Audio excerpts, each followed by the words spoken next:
Hey everyone, and welcome back to another video.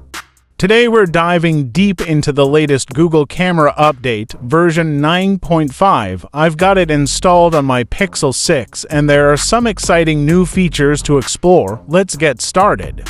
First off, let's talk about the new look. The UI has definitely been refreshed.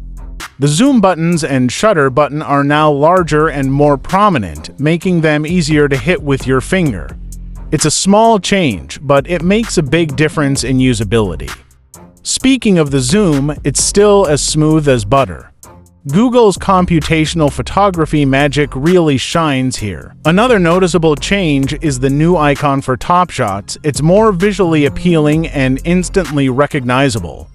I appreciate when apps pay attention to these little details.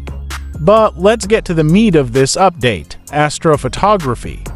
Google has finally introduced manual controls for this mode.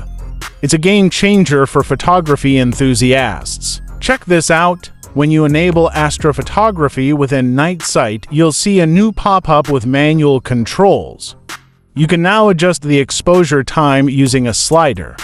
And there's an Astro mode that automatically sets the exposure for up to 4 minutes. This is incredible. Unfortunately, you can't manually set the exposure time beyond 4 minutes.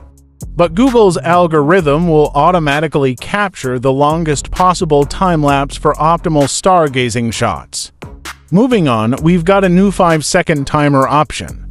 This is a great addition for those who need a little extra time to get ready for a shot. And finally, let's talk about guided frame. This accessibility feature uses audio cues, vibrations, and visual guides to help you frame your shots perfectly.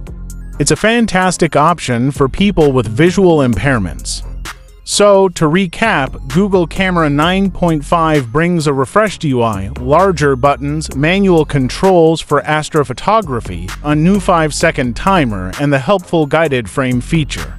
It's a solid update that adds value to the already impressive camera experience on Pixel devices. What do you think of these new features? Let me know in the comments below. And if you haven't already, be sure to hit that like and subscribe button for more tech reviews and tutorials. Thanks for watching.